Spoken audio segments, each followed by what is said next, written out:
This is John Kohler with GrowingYourGreens.com through another exciting episode for you. I'm coming at you from my backyard garden here in the fall time, having a beautiful fall here.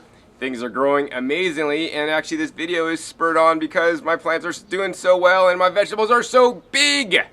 Yeah, I have a lot of big vegetables, including cucumbers. All right, but I thought I'd share with you guys, my 3 top fertilizers to grow big vegetables. I've been growing for over 10 years now, and I've been continuing on a learning and growing process. And I'm just going to share my top tips with you, and try to do it real quick style for you guys that like my shorter videos. In any case, don't worry. This is not what I'm using for my fertilizer. This bag is still unopened. I bought 2 of these actually on clearance, and actually one of them got eaten and opened into by a creature, and they were eating it, which is kind of nasty. But anyways, this Organic Choice organic fertilizer by Miracle Grow is not what I use, but I want to point out that it says grows big, beautiful plants naturally. So this is not what I'm using. And most fertilizers you go buy in the store, whether it's an organic fertilizer or a synthetic chemical-based fertilizer, they're concerned with 3 main numbers. And on this one, it's 712. That's the NPK ratios, or the amount of NPK in the fertilizer product. And I want you guys, if you want to grow big vegetables, you got to just stop looking at those numbers. They're not that important, for the kind of gardening style that I teach you guys. I teach you guys organic biologic gardening. That's very important, right? So yeah, so we don't use this stuff. And I got it on clearance, and what happened was some animal got into there, and basically what this is derived from are 2 things: poultry manure and feather meal.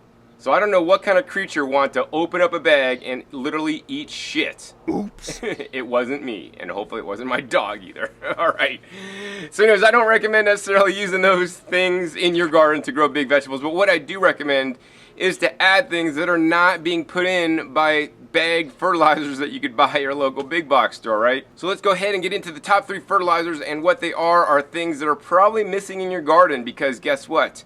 When your gardens and your soil is missing a nutrient, things don't grow as well as they can, right?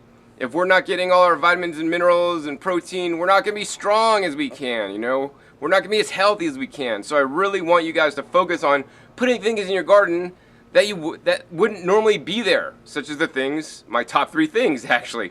So number 1, we'll start out with the easy one. You guys all know that compost is critical for an organic garden. But, the fertilizer you need, that I'm going to mention is a type of compost, but it's not the same compost you could buy at the store normally.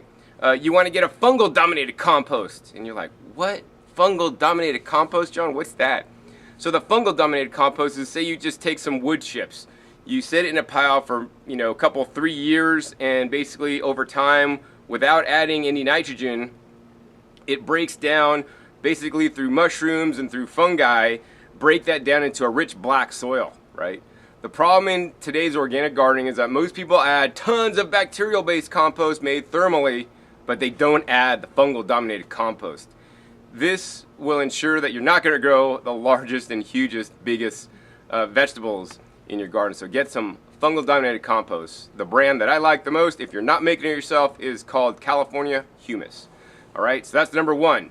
Right? Number 2 thing that's missing out of your garden are other microbes besides the fungi. So there's bacteria, and there's all kinds of different, microbes that live in your soil. And just this little teaspoon of soil, or actually this is probably about a couple tablespoons here, there's more microbes in this soil than there are people on Earth. And that's insane. So, we want to enliven and enrich our soils with life, right? Chemical farmers and big ag, that's growing conventionally, or trying to kill all the bacteria, kill everything because it could be bad, right? Well, in nature, there's always a balance of good and evil, and even in Batman movies, there's a balance of good and evil, and hopefully, usually, the good wins. But in nature, also, the good bacteria and the forces of good in nature also wins. Otherwise, we wouldn't still be here. And so we want to get and bring nature's back into our garden, whether that means bringing in earthworms, whether that means bringing in, other kinds of mycorrhizal fungi and other kinds of beneficial bacteria. And there's many ways to do this. You could dig some earthworms up from a farm and then put them in your garden. You could also get some healthy soil from some healthy forest or, you know, a friend who's a gardener and bring that into yours to inoculate into your garden. You could also use something like earthworm castings. That'll bring a lot of beneficials in. You could also have, you know, fertilizers that actually is high in the beneficial microbes that are pre-inoculated. Bring those into your garden. I have many episodes on this. You could also make something like the compost tea, which is an easy way to just get some of the beneficials into your garden, into your soil, and then also on the leaves of your plants. And I like the Boogie Brew compost tea myself. I'll also have an upcoming episode, hopefully, with different microbial inoculants that I use to add more microbes into my garden, because they're one of the most important things that are missing. If you're, you know, using chemicals and pesticides and herbicides and chemical fertilizers, you know, you're diminishing your microbes. Oh, also, of course, if you're using chlorinated water, that may also diminish the microbial life in your soil, because after all, the chlorine is in there to kill the microbes so that we don't get sick when we drink or bathe in the water. All right, so that's number 2, the microbes, super critical, super important. Last thing, number 3, that you need to add into your garden are the minerals, not just the NPK, you know, not just 16 to 18 minerals like some gardeners would teach you guys that the garden needs, but I want to encourage you guys to put 70 to 90 different minerals and trace minerals into your garden. This is super critical, super important. You know, people usually get the microbes, they usually miss the fungal dominated compost, but they don't get the minerals. Very critical to grow the biggest crops. When the plants are like, you know, have a smorgasbord of nutrients and minerals in the soil, and the microbes are digesting those and making them plant available for the plants, you know, things work better. It's like if you've been eating a healthy diet, you know, when you're older, things work better, if you know what I mean, all right? So we want our soils to be working optimally, and the products that I like to use for this are things like the Rockdust minerals, and this is a wide spectrum horticultural grade rock dust. There are many different brand names: Accelerite, Azomite, Gaia Green Glacial Rock Dust, Cascade, CBD minerals, all kinds of stuff. So get some rock dust that adds actually into your soil, and then also get some sea minerals. So something like the Ocean Solution, ocean grown product that's in a liquid, something like the Gropal, something like the C90, or even just go to your local health food store and get a real sea salt that's like dark and like, you know, gray. That'll even work to add some minerals, you know, but you got to dilute it to the proper ratios, 1 teaspoon to 1 gallon of water, and don't feed more, in my opinion, than 2 times a week by doing that. And you want a foiler, spray the minerals on the leaves, front and back side, and also, you know, get it into the soil as a drench, right? Our plants need sodium, and we need sodium, but the problem is many people overdo the sodium, and I've talked to many of my viewers actually that have killed their plants by using too much. So that's why I really prefer the rock dust, which literally you can't burn for the most part.